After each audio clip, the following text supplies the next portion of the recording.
Pues os queremos dar la bienvenida a todos a un nuevo culto que estamos celebrando, la Iglesia Evangélica Bautista de Reus, aquí en nuestro canal de YouTube y por nuestra página web.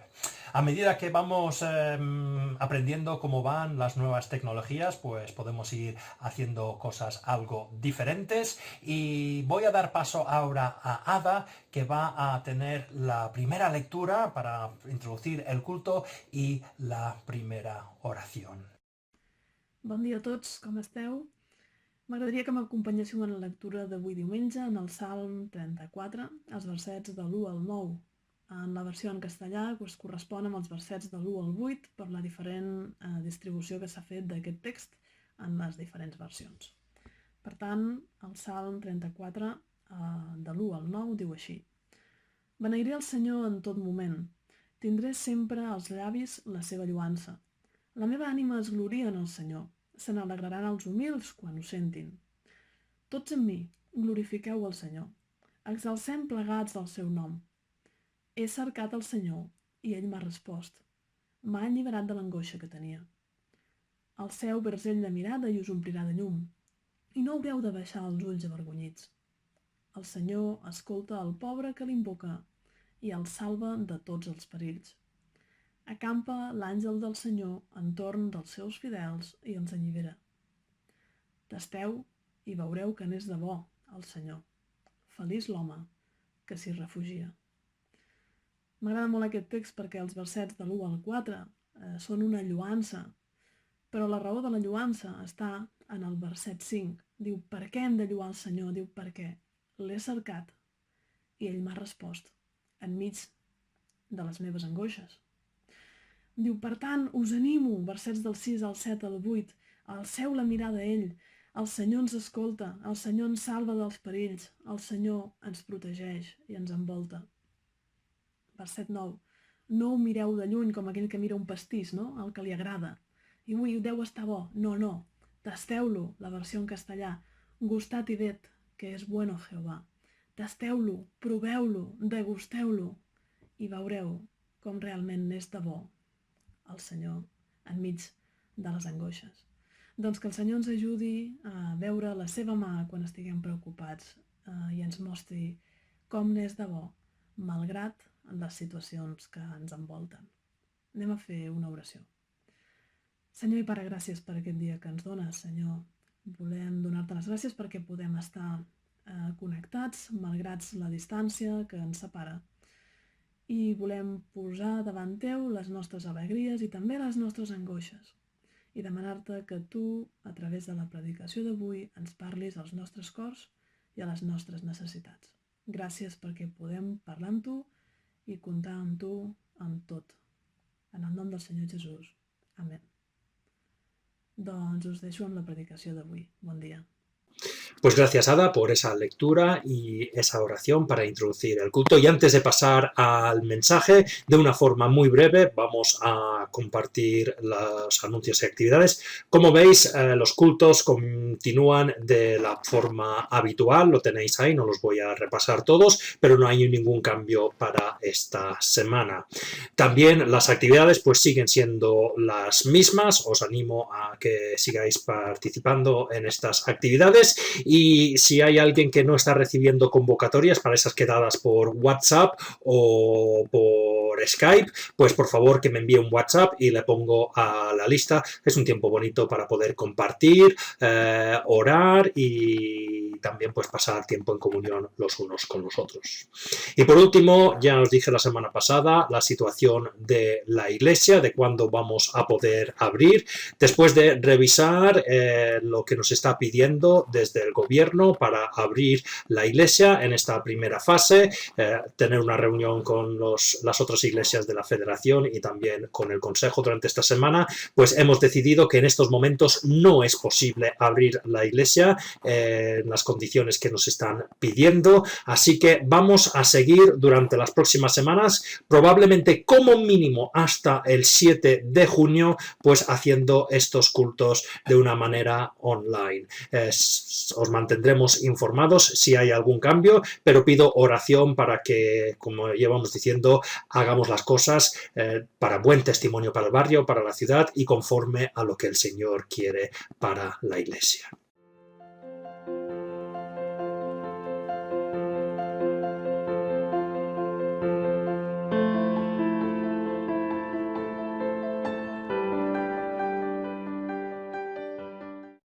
Hoy me gustaría compartir con vosotros enseñanzas que encontramos en los primeros 11 capítulos de la Biblia, en los primeros 11 capítulos del libro de Génesis. Y por favor, antes de que comencéis a apagar vuestros ordenadores, móviles, tablets o de donde sea que lo estáis viendo en estos momentos, tened paciencia. Obviamente no vamos a entrar en detalle en los 11 capítulos y no vamos a estar aquí todo el día. No os preocupéis que vamos a resumir mucho las enseñanzas que podemos sacar de estos 11 capítulos. Pero me gustaría mirar algunas de las enseñanzas en estos 11 capítulos, porque quizás son algunos de los relatos más conocidos de la Biblia.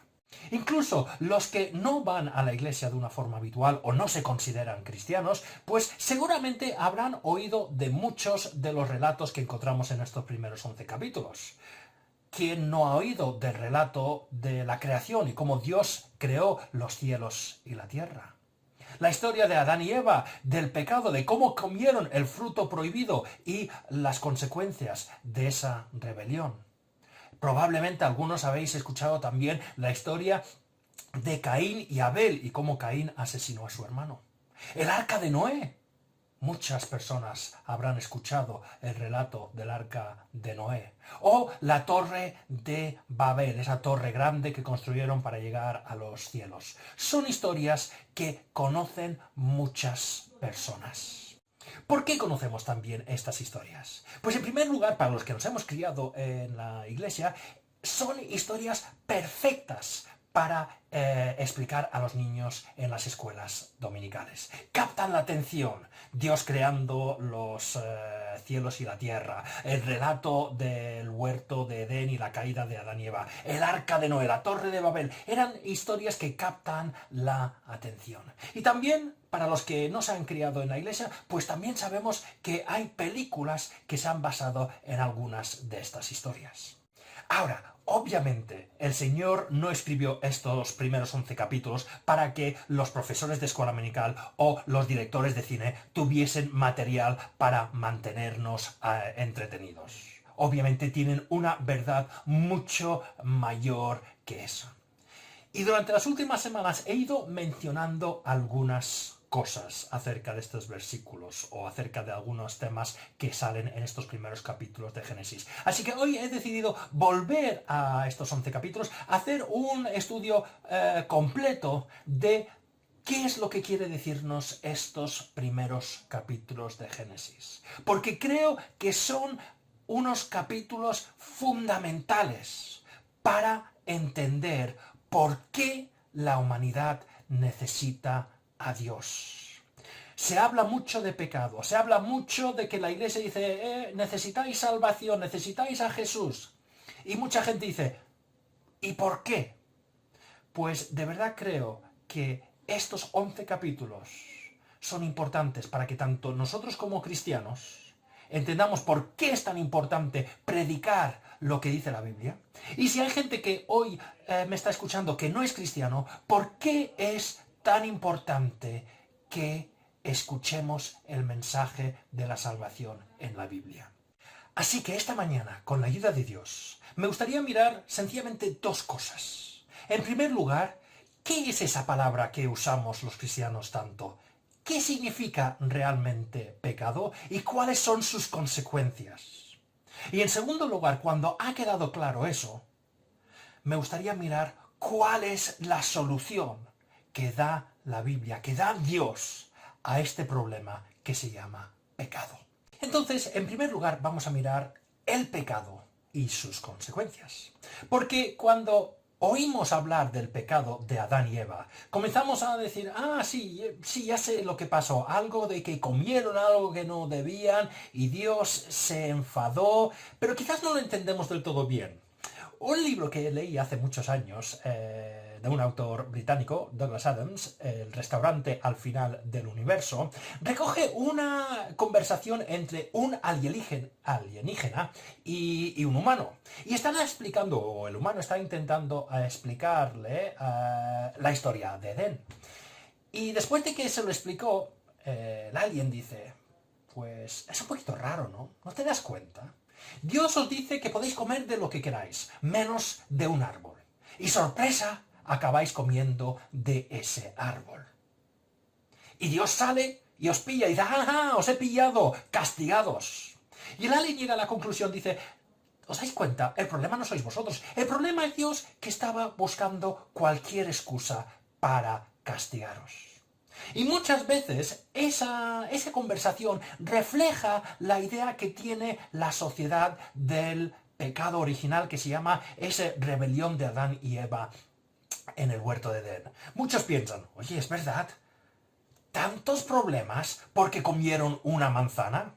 Por cierto, la Biblia en ninguna parte dice que era una manzana. Pero la conclusión es la misma. Oye, ¿tanto por comer un fruto? No lo entiendo. ¿Fue tan grave?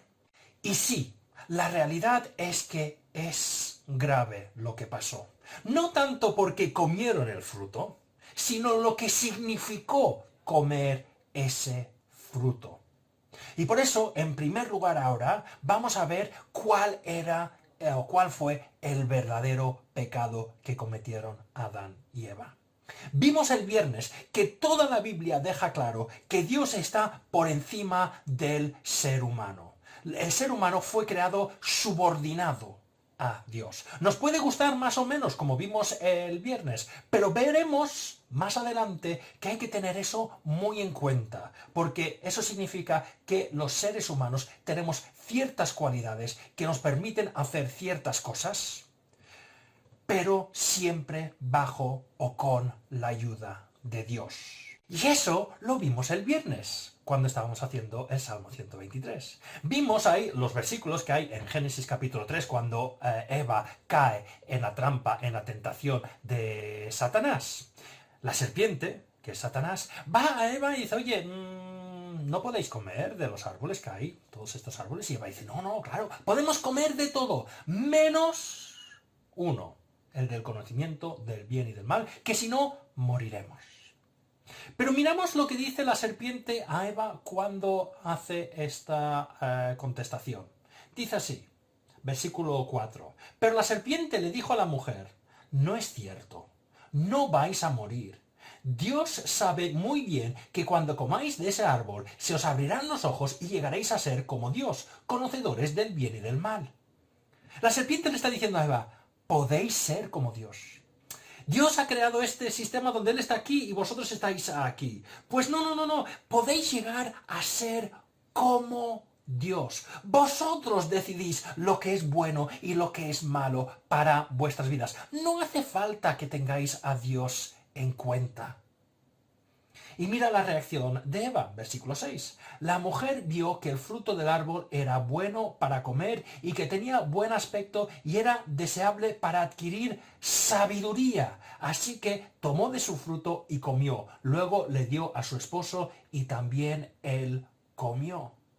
Vio que podía alcanzar sabiduría, que podía decir, oye, pues tiene razón, yo puedo ser igual de sabio, igual de inteligente que Dios. Yo no necesito a Dios para que me diga lo que debo hacer con mi vida. El comentarista Sanford lo resume de la siguiente manera. Dice, la primera pareja humana, al comer del árbol, se propone ser como Dios, determinar por sí misma lo que es bueno y malo, establecer la autonomía moral sobre el bien y el mal. Por consiguiente, usurpar la prerrogativa divina. Entonces, el pecado fue y sigue siendo hoy en día que queremos deshacernos de Dios de nuestra vida. Queremos tomar el lugar de Dios en vez de ocupar el puesto que Él nos ha designado. Así que puedo estar de acuerdo ¿Todo esto por un fruto? No, el problema no fue el fruto. El problema es el significado de mirarle a Dios y decir, Dios, tú me has dicho que no debo hacer esto, pero yo voy a decidir qué debo hacer. El pecado es la rebelión. Y ese pecado no se limita a Adán y Eva. Cada día, cuando nosotros como seres humanos miramos lo que dice Dios y decimos, lo siento Dios, yo no te voy a hacer caso, porque yo creo que esto que tú has dicho que es malo, pues yo no lo veo tan malo. Así que yo voy a hacer esto, aunque tú hayas dicho lo contrario. Y al hacer eso, cada uno de nosotros nos ponemos en el lugar de Dios y decimos, Dios, yo voy a decidir lo que es bueno y lo que es malo. Todos caemos en el mismo pecado. Todos somos rebeldes. Recordemos que en esta primera sección estamos mirando el pecado y sus consecuencias. Así que hemos visto lo que era el pecado. La rebelión, decirle a Dios que ya tomo yo el control de mi vida. Y algunos podéis pensar, ¿qué hay de malo en eso? ¿Por qué llamas eso pecado? Si es bueno ser libre y tomar tus propias decisiones. Pues vamos a mirar ahora las consecuencias de esta decisión. Porque como vamos a ver en todo el estudio esta mañana, no fuimos creados para tener esta independencia, para tomar nosotros nuestras propias decisiones. Y eso tiene unas consecuencias que vamos a ver a continuación. La primera consecuencia de esta decisión es que entró el pecado en el mundo. Vamos a mirar Romanos capítulo 5 y el versículo 12, solo la primera parte del versículo dice, por medio de un solo hombre el pecado entró en el mundo. Y cuando decimos el pecado entró en el mundo, ¿qué significa eso? Pues volvamos a lo que la serpiente dijo a Eva en Génesis. Génesis capítulo 3 y el versículo 4 dice, pero la serpiente le dijo a la mujer, no es cierto, no vais a morir. Dios sabe muy bien que cuando comáis de ese árbol se os abrirán los ojos y llegaréis a ser como Dios, conocedores del bien y del mal. Conocedores del bien y del mal significa, como hemos visto, ese conocimiento práctico, esa potestad para decidir lo que es bueno y lo que es malo. El problema, como vamos a ir viendo, es que no fuimos creados para ser conocedores del bien y del mal, para decidir lo que es bueno y malo, para tener ese conocimiento práctico del mal. Porque al tener esa decisión de decidir lo que es bueno y lo que es malo, el problema del ser humano es que siempre escogemos el camino malo. Sin la ayuda de Dios, en vez de ir por el camino correcto, siempre somos atraídos por el camino del mal. Y eso pasa a todo el mundo. Romanos capítulo 3 y los versículos del 10 al 12, lo voy a leer esta vez en la versión Dios habla hoy, dice así, pues las escrituras dicen, no hay ni uno solo que sea justo, no hay quien tenga entendimiento, no hay quien busque a Dios. Todos se han ido por mal camino, todos por igual se han pervertido, no hay quien haga lo bueno, no hay ni siquiera uno. ¿Qué versículo más demoledor? Está diciendo que todos, al entrar en este juego de rebelarnos, ya no somos capaces de hacer el bien, sino que hacemos el mal. Creo que estaréis todos de acuerdo conmigo, que este mundo no es como debería ser. Miramos el mundo y nos preguntamos, ¿por qué hay tantos problemas? ¿Por qué hay guerras? ¿Por qué hay violencia? ¿Por qué se están muriendo personas de hambre cuando hay alimentos para todos? ¿Por qué los ricos y poderosos se hacen más ricos y más poderosos a costa de los más débiles? Pero si somos sinceros, si miramos dentro de nosotros mismos, también reconocemos que no hacemos lo que queremos hacer. El problema del pecado no es cosa de otros. Miro dentro de mí y veo que hay egoísmo. Veo que hay rencor. Veo que hay violencia. Y todo esto es debido a lo que la Biblia llama pecado. Porque todo ser humano, y me incluyo a mí, si estamos lejos de Dios, intentando decidir por nuestra cuenta lo que es bueno y lo que es malo, siempre, sin la ayuda de Dios, vamos a escoger el camino malo. Y lo siento, hay una idea que dice, no, a medida que vayamos madurando como seres humanos, las cosas irán mejor. Falta educación, falta esfuerzo, pero lo estamos logrando. Lo siento, el siglo XX fue el siglo donde hubo más muertes violentas y guerras en toda la historia de la humanidad. No estamos yendo a mejor. Y eso es la realidad que vemos en los primeros 11 capítulos de Génesis. El pecado no solo se quedó con Adán y Eva, sino fue empeorándose en las siguientes generaciones. Si pasamos al siguiente capítulo, Génesis capítulo 4, no lo vamos a leer ahora, pero hay la historia famosa donde los hijos de Adán y Eva, Caín mata a su hermano. Y hay otras historias en estos capítulos que demuestran que la maldad va a más y a más, hasta tal punto que en Génesis capítulo 6 y el versículo 5 dice así: al ver el Señor que la maldad del ser humano en la tierra era muy grande y que todos sus pensamientos tendían siempre hacia el mal, las cosas iban de mal en peor. Y ese es el problema del pecado. No lo podemos controlar. Nos controla a nosotros y cada generación va perfeccionando esa maldad, haciéndolo aún más que la generación anterior.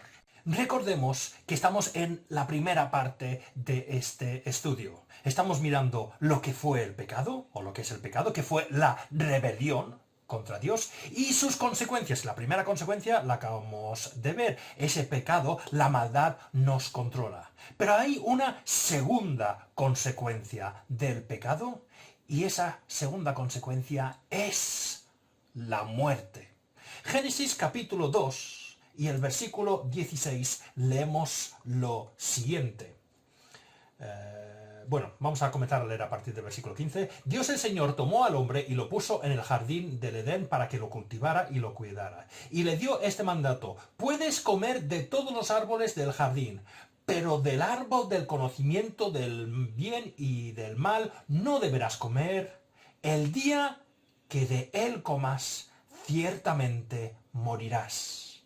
La segunda consecuencia del pecado, de esa rebelión contra Dios, es la muerte. Y quiero explicar bien esta idea de la muerte en la Biblia, porque los seres humanos no entendemos del todo lo que es la idea de la muerte, o solo entendemos un aspecto de lo que es la muerte, y en la Biblia tiene unos aspectos más importantes, más amplios, y voy a repetir algunas cosas que dije en el mensaje de Semana Santa, pero creo que es importante que los repasemos, porque si lo malentendemos decimos, oye, Dios dijo que Adán y Eva, si comiesen de este fruto, morirían, pero si leemos la historia, no murieron enseguida. Entonces, ¿qué es esto de que ciertamente moriréis? Pues vamos a ver que en la Biblia hay tres ideas, tres aspectos de la muerte, y Adán y Eva, por pecar, y cada uno de nosotros también, pasamos por estas tres situaciones. El primer aspecto de la muerte es lo que la Biblia explica la muerte espiritual. La muerte espiritual es la separación de Dios. Y eso es lo que estaba diciendo Dios cuando dice, el momento que comáis de este fruto, vais a morir, vais a tener una separación de mí, vais a morir espiritualmente. Volvamos a Génesis capítulo 3. Génesis capítulo 3 y el versículo 8 dice así: cuando el día comenzó a refrescar, oyeron el hombre y la mujer que Dios el Señor andaba recorriendo el jardín. Vemos que la situación antes de la caída, antes de esa rebelión, es que Dios estaba en una relación íntima con el ser humano. Bajaba y hablaba con ellos, caminaba con ellos, tenía esa relación íntima. Pero acabamos de ver que Adán y Eva acaban de rebelarse contra Dios. Y miremos qué dice a continuación. Entonces corrieron a esconderse entre los árboles para que Dios no los viera. Pero Dios el Señor llamó al hombre y le dijo, ¿dónde estás? El hombre contestó, escuché que andabas por el jardín y tuve miedo porque estoy desnudo, por eso me escondí. Vemos entonces que esa relación íntima que existía se ha roto. El ser humano, el hombre, se aleja de Dios. Tengo miedo porque ahora me doy cuenta que soy pecador y Dios me ve tal como soy. Si os acordáis el viernes, cuando Isaías, leímos unos versículos de Isaías, que entraba en la presencia de Dios, vio la grandeza y la pureza de Dios y dijo, ¡ay de mí que soy pecador! Voy a morirme porque yo tengo pecado. No puedo relacionarme con Dios. Y si vamos más abajo, en Génesis capítulo 3 y el versículo 23 dice así, entonces Dios el Señor expulsó al ser humano del jardín del Edén para que trabajara la tierra de la cual había sido hecho. Dios no puede relacionarse ya con el ser humano, por eso les aparta del huerto. Ese sitio que simbolizaba estar en la presencia de Dios, pues ya no pueden estar. Y ese es el primer aspecto de la muerte. Estamos separados de Dios. Estamos muertos espiritualmente. Y todo ese sentimiento que tenemos dentro de nosotros de vacío, de es que no entiendo la vida, no tiene sentido esta vida, no sé por dónde debo ir, voy caminando y a trompicones y perdido. Todo eso son aspectos de la muerte espiritual. Si te sientes desanimado en el sentido de no tiene sentido esta vida, me falta algo, pues esos son las que estamos notando que estamos muertos espiritualmente. En el segundo aspecto de la muerte no voy a entrar porque es lo que entendemos el ser humano como la muerte. Todos sabemos que el cuerpo que tenemos se va a ir desgastando, un día va a parar de funcionar. Es la muerte física, lo que nosotros entendemos como la muerte. Pues esa muerte también es consecuencia del pecado. El tercer aspecto de la muerte en la Biblia es el más terrible de todos. Incluso más terrible que la muerte física. Lo vemos en 2 de Tesalonicenses capítulo 1 y el versículo 9. Dice así, ellos sufrirán el castigo de la destrucción eterna, lejos de la presencia del Señor y de la majestad de su poder. La muerte eterna significa la separación de Dios para siempre. Estar lejos de su presencia para siempre. Y eso es terrible. Separados de Dios, sin esperanza de volver a tener esa relación con Dios. Separados de la persona que nos creó, separados de esa situación que es lo mejor para nosotros para siempre. Por eso digo, la muerte eterna es el aspecto más terrible de la muerte, como lo explica la Biblia. Y algunos podéis decir, pues a mí eso no me parece justo. ¿Por qué Dios me tiene que lanzar fuera de su presencia? ¿Por qué me tiene que tirar al pozo y dejarme ahí? No, es que no es así. Es que somos nosotros los que nos hemos ido. Fuimos nosotros que dijimos a Dios, yo no quiero tener nada que ver contigo. Ya me espabilaré por mi cuenta. Y así han ido las cosas, como hemos visto. Dios, como vamos a ver, ha provisto de una solución a este problema. Así que tenemos dos opciones. O escogemos esa solución, cogemos el camino que el Señor ha mostrado para solucionar nuestro problema, o nos quedamos allá donde nosotros hemos decidido ir. Como digo, algunos piensan, es que el Señor nos lanza al pozo. No, nosotros nos lanzamos al pozo. Nosotros al decir, Dios no te queremos, hemos caído dentro del pozo. Y tenemos dos opciones, o quedarnos en ese pozo, siendo arrogantes diciendo, Dios no te necesito, o podemos aceptar lo que Dios, o el camino que Dios propone para salir de ese pozo. Seguimos en esta primera sección acerca del pecado y sus consecuencias. Ya hemos visto lo que es el pecado, la rebelión contra Dios. Y hemos visto dos de sus consecuencias, que el pecado, el mal nos controla, y la segunda consecuencia, la muerte, y esos tres aspectos que significa la muerte en la Biblia. Pero la tercera consecuencia del pecado, de esa rebelión contra Dios, es que se rompieron las relaciones entre los seres humanos. No vamos a entrar mucho en detalle aquí, pero muchas veces preguntamos, oye, ¿por qué no nos podemos llevar bien? ¿Por qué no nos podemos poner de acuerdo? Estamos mirando ahora en las noticias y decimos, oye, ¿por qué los partidos políticos no se pueden poner de acuerdo para solucionar los problemas por los que estamos pasando? ¿Por qué no se pueden poner de acuerdo estas dos personas, quizás familiares míos, que siempre están discutiendo? ¿Por qué no puedo ponerme yo de acuerdo con tal persona y no tener esos problemas que estoy teniendo? Pues es resultado del pecado. Porque el momento que pecamos, siempre buscamos la separación y culpar al otro de nuestros problemas. Uno de los versículos que siempre me ha llamado la atención de este capítulo 3 de Génesis, porque me demuestra que es una reacción tan real, tan humana, que demuestra para mí que la historia es real, es cuando Dios va a Adán y le pregunta si ha comido del fruto. Y la respuesta de Adán es la típica respuesta que vemos en nuestra sociedad. Versículo 12 del capítulo 3. Adán respondió, la mujer que me diste por compañera me dio de ese fruto y yo lo comí. Es culpa de ella, no es culpa mía. Ya estamos separándonos, ya nos estamos separando en grupos. Es culpa del otro, nunca es culpa mía. Y eso lo vemos constantemente en la historia. El siguiente capítulo, como hemos dicho, las relaciones personales se han roto tanto que Caín mata a su hermano Abel. Y lo vemos constantemente en la historia de la Biblia y en nuestra historia.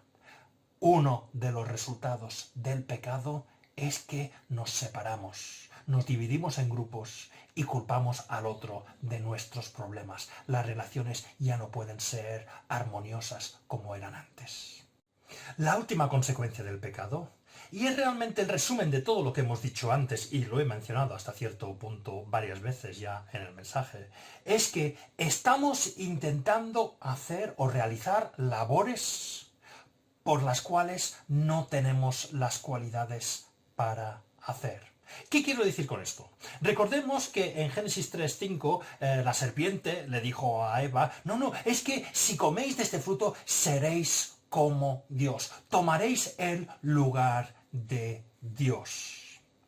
Pero como he estado diciendo, nosotros no tenemos las cualidades para tomar el lugar de Dios. Vamos a Génesis capítulo 1 y el versículo 26 y 27. Y dice así, estaba hablando Dios y dijo, hagamos al ser humano en nuestra imagen y semejanza, que tenga dominio sobre los peces del mar y sobre las aves del cielo, sobre los animales domésticos, sobre los animales salvajes y sobre todos los reptiles que se arrastran por el suelo. Y Dios creó al ser humano a su imagen, lo creó a imagen de Dios, hombre y mujer los creó. Ser hechos a imagen y semejanza de Dios no significa que los seres humanos somos dioses, que somos igual a Dios. Quizás el comentarista Sanford lo resume mejor cuando dice así, el ser humano es una representación similar pero no idéntica a Dios. El comentarista Beacon también lo define de la siguiente manera diciendo, tenemos algunas cualidades de Dios, pero no tenemos todas sus cualidades ni en la extensión que las tiene Dios. Por eso, no podemos realizar nuestra tarea aquí en la tierra sin la ayuda de Dios, porque no tenemos todas sus cualidades, no tenemos la visión que tiene Dios. No tenemos ese discernimiento del bien y del mal que tiene Dios. Como hemos visto, nosotros cuando decimos lo que es bueno y lo que es malo, siempre vamos a escoger lo malo. Así que cuando vemos que estamos hechos a imagen y semejanza de Dios, no significa que somos dioses ni que podemos hacer nuestra tarea aquí en la tierra sin la ayuda de Dios. ¿Y cuál es nuestra tarea aquí? Pues lo vemos en el versículo 28 de Génesis capítulo 1. Y los bendijo Dios bendijo a los seres humanos y los bendijo con estas palabras: sed fructíferos y multiplicaos, llenad la tierra y sometedla, dominad a los peces del mar y las aves del cielo y a todos los reptiles que se arrastran por el suelo. Está diciendo: os voy a dar esta tierra. Vosotros seréis los que vais a gobernar este planeta, este mundo. Pero como hemos dicho, no lo vamos a gobernar como si nosotros somos los reyes. No. También Sanford pone el siguiente ejemplo y me gusta mucho. Dice, es como un emperador que tiene un imperio grande. Y en cada provincia pone un gobernador, un representante suyo. Y ese gobernador tiene que, obviamente, gobernar esa provincia. Pero no puede hacer las cosas que le da la gana, porque siempre tiene que representar al emperador. Siempre tiene que gobernar según las directrices del emperador. Nosotros es lo mismo. El Señor nos ha dicho, podéis gobernar la tierra, pero gobernáis la tierra según mis directrices. Nosotros hemos intentado independizarnos y decir, no necesitamos las directrices de Dios. Ya gobernaremos la tierra a nuestra manera. Y como hemos visto, tenemos violencia, guerras, desigualdad, problemas ecológicos, problemas de que hay personas que tienen mucho y personas que tienen poco. Vemos que estamos haciendo las cosas sin la ayuda de Dios. Y lo estamos haciendo mal, porque no fuimos creados para hacerlo solos. Os pongo el siguiente ejemplo. Un coche está diseñado para ir por la carretera. No está diseñado para volar. Si intentamos hacer que un coche vuele, podemos coger mucha velocidad. Podemos intentar saltar por encima de algunas cosas poniendo como una rampa o algo. Y quizás durante algunos momentos parece como si el coche está volando, pero el coche no está diseñado para volar. Llegará un momento que se va a estrellar. Pues eso es lo que nos pasa a los seres humanos. No fuimos diseñados a gobernar este mundo sin Dios. Podemos aparentarlo, incluso algunas veces pueden mirarnos y decir, se está haciendo, pero llegará el momento que nos estrellaremos porque estamos haciendo cosas para las cuales no fuimos diseñados. Entonces, en este primer apartado del estudio, hemos visto el pecado y sus consecuencias. Hemos visto que el pecado realmente es rebelión contra Dios. Es decirle, Dios, a mí no me interesa gobernar contigo. Lo voy a hacer a mi manera. Y hemos visto las consecuencias de esta decisión. Somos dominados por el pecado. No podemos evitar hacer el mal. Hemos visto que estamos muertos espiritualmente, separados de Dios, que vamos a morir físicamente y si no lo solucionamos vamos a morir eternamente. También hemos visto que a causa de este pecado las relaciones entre los seres humanos se han roto. Y en último lugar, que quizás es un resumen de lo que hemos dicho y las muchas otras consecuencias de esta rebelión. No digo que esto sea un estudio exhaustivo de las consecuencias del pecado, pero estamos intentando hacer cosas para las cuales no fuimos diseñados. Realmente, si la Biblia acabara en estos primeros capítulos de Génesis, o acabara en Génesis capítulo 11, sería el libro más deprimente de la historia, porque veríamos que nos hemos rebelado contra Dios, que las cosas van mal, que van a ir a peor y que no podemos mejorar la situación. Pero Génesis no acaba en el capítulo 11. La Biblia no acaba en el capítulo 11. La Biblia es la historia de cómo Dios quiere solucionar este problema. Y de una forma breve ahora, quiero mostrar que Dios no nos ha abandonado, que hay una solución y quiere que la aceptemos. La Biblia muestra que Dios es un Dios de justicia y tuvo que castigar el pecado, la rebelión de Adán y Eva. Por eso hemos visto que tuvo que separarse de ellos, tuvo que enviarles fuera del huerto de Edén. Pero también vemos, y lo vemos constantemente en estos primeros 11 capítulos de Génesis, que Dios es un Dios de amor, que no nos trata de la manera que merecen nuestras acciones.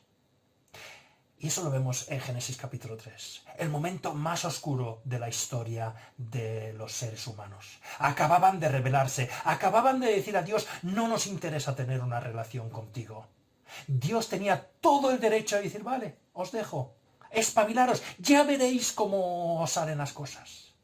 Pero incluso en este momento, que está juzgando, también está mostrando su amor. Y eso lo vemos en Génesis capítulo 3 y el versículo 15. Dice así, está hablando Dios aquí a la serpiente, a Satanás, que en este momento parece que ya ha ganado la batalla, lo he conseguido, he destruido la creación perfecta de Dios. Pondré enemistad, recordemos, está hablando a la serpiente, pondré enemistad entre tú y la mujer, y entre tu simiente y la de ella. Su simiente te aplastará la cabeza, pero tú le morderás el talón. La mayoría de los estudiosos están de acuerdo que esta es la primera referencia a la venida de Jesús, porque habla de la simiente de la mujer. Sabemos que María, cuando nació Jesús, era virgen. Jesús no era hijo natural de José, era simiente de la mujer. Entonces dicen que se está refiriendo a Jesús. Pero lo importante es, dice, su simiente te aplastará la cabeza, pero tú le morderás el talón. La idea de morder el talón es que Jesús iba a ser crucificado. Satanás otra vez iba a intentar destruir el plan de Dios. Pero la historia no acabará ahí. La historia es que Jesús sí murió en la cruz, pero resucitó, venció la muerte, venció a Satanás. Por eso dice, su simiente Jesús te aplastará la cabeza, te destruirá, vencerá totalmente, deshará lo que tú has hecho. Vamos a mirar cómo el Evangelio de Juan describe esta realidad. Juan capítulo 3 y el versículo 16 dice así, porque tanto amó Dios al mundo que dio a su Hijo unigénito, para que todo el que cree en él no se pierda, sino que tenga vida eterna. Dios no envió a su Hijo al mundo para condenar al mundo, sino para salvarlo por medio de él. ¡Qué amor de Dios!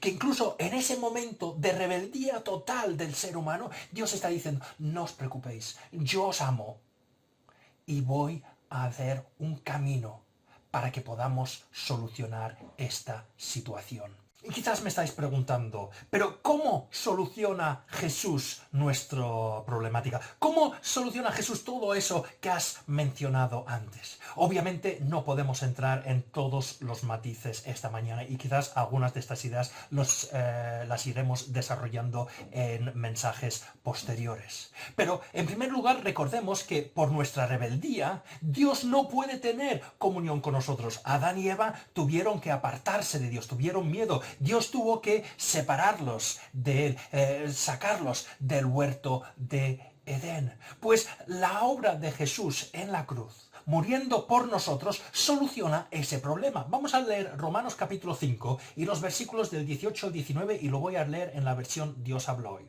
Dice así, y así como el delito, el pecado de Adán, puso bajo condenación a todos los hombres, así también el acto justo de Jesucristo hace justos a todos los hombres para que tengan vida. Es decir, que por la desobediencia de un solo hombre, muchos fueron hechos pecadores, pero de la misma manera, por la obediencia de un solo hombre, muchos serán hechos justos. Como digo, no puedo entrar en todos los detalles y matices, pero Jesús, al morir en la cruz, cargó con la condena de nuestro pecado. Él pagó por esa rebeldía. Y a partir del momento que aceptamos a Jesús en nuestra vida y decimos, Jesús, yo reconozco que moriste por mí. Entra en mi vida, gobierna mi vida. Desde ese momento, Dios no ve al Michael pecador, rebelde, sino ve a Jesús perfecto. Por eso puedo volver a relacionarme con Dios. No por mí mismo, porque yo no tengo nada bueno, sino por Jesús. entonces ya vemos que la muerte de Jesús solucionó ese primer problema de la separación de Dios a causa de nuestra rebeldía. Pero quizás algunos estáis diciendo, ya, pero Michael, también hablaste de esa situación de que al rebelarnos contra Dios, al decidir nosotros lo que es bueno y malo, acabamos siempre escogiendo lo malo. Pues Dios también soluciona este problema por Jesús. Si pedimos que Jesús entre a vivir en nuestra vida, que gobierne nuestra vida, va a ir entrenándonos, ayudándonos a poco ir escogiendo las cosas correctas, las cosas buenas. No será de la noche a la mañana y no se cumplirá de una forma perfecta hasta que lleguemos al cielo.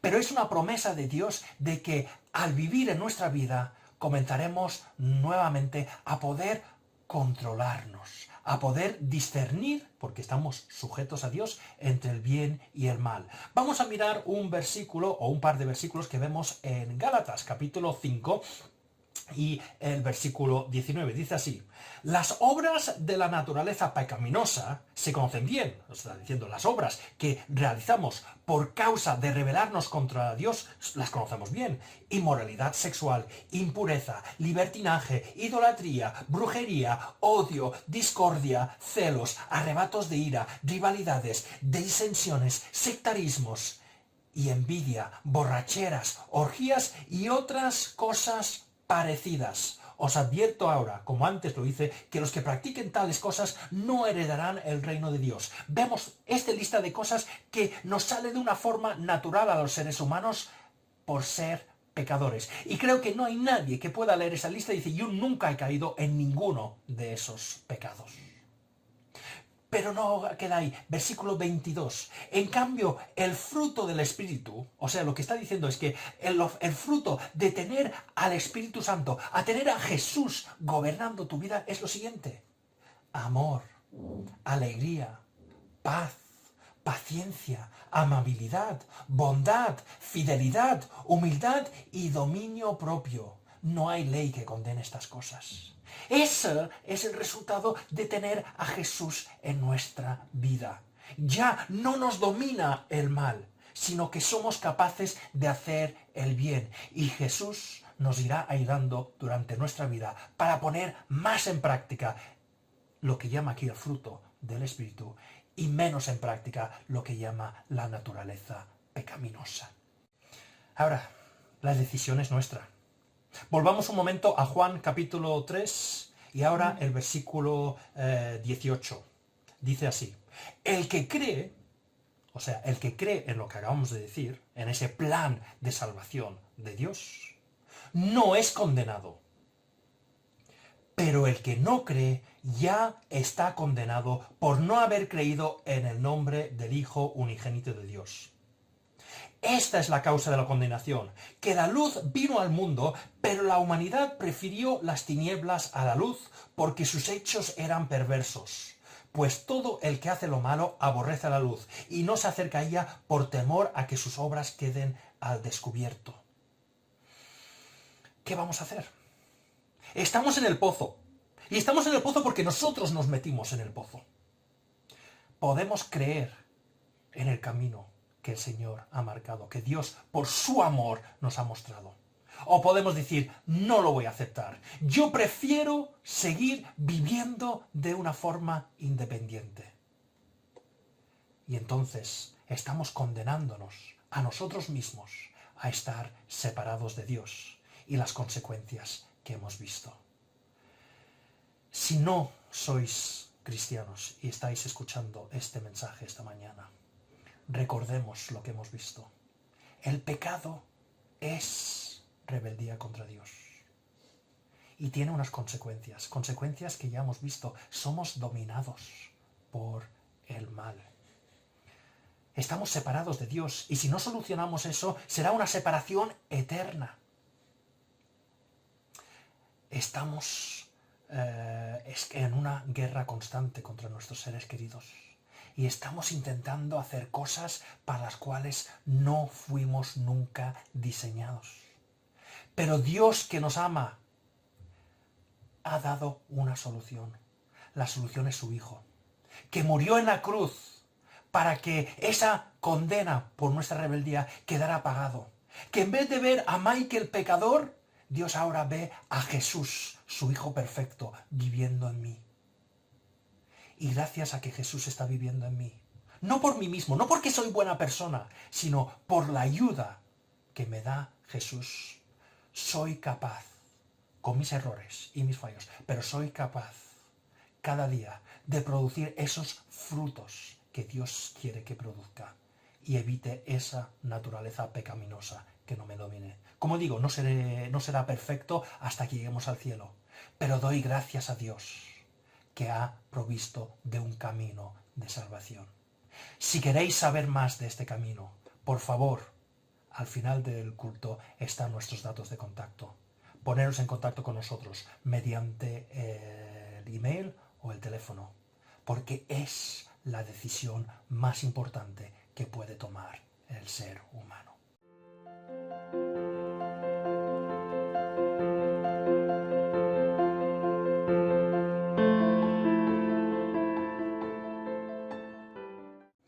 Pues espero que hayáis disfrutado del culto y del mensaje de esta mañana y que podamos dar gracias a Dios, porque sin merecerlo, porque como hemos visto, fuimos nosotros los que nos metimos en ese pozo, que nos alejamos de Dios, Él ha querido solucionar ese problema.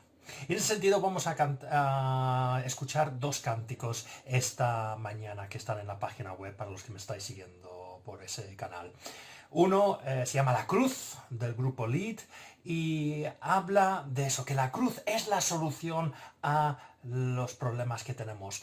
Nos da, como dice al final del cántico, ese acceso a Dios. Vuelve a establecer esa relación con Dios y podemos volver a adorarle, llenar ese vacío que hay dentro de nosotros y saber que vamos a pasar la eternidad con Él. Y luego el segundo cántico ya lo conocemos porque ya lo he puesto en otros momentos, es Sublime Gracia, porque vuelve a recordarnos que ese amor, que es lo que significa gracia, un amor inmerecido, es sublime, es más de lo que podemos pensar. Recordemos, fuimos nosotros los que nos hemos rebelado contra Dios, que dijimos que no queríamos saber nada de Él, pero Él vino a buscarnos, Él vino a solucionar nuestro problema y le costó la vida a su Hijo que nosotros pudiésemos volver a tener una relación con Él. Ante esto solo podemos decir sublime gracia, impresionante amor. Pues vamos a acabar ahora el culto ahí. Dios mediante tendremos el culto el viernes, nuevamente lo colgaremos a las 7 de la tarde. Y como he dicho antes, si alguien quiere más información acerca de lo que hemos hablado hoy, pues no duden en ponerse en contacto con nosotros mediante el email o el teléfono.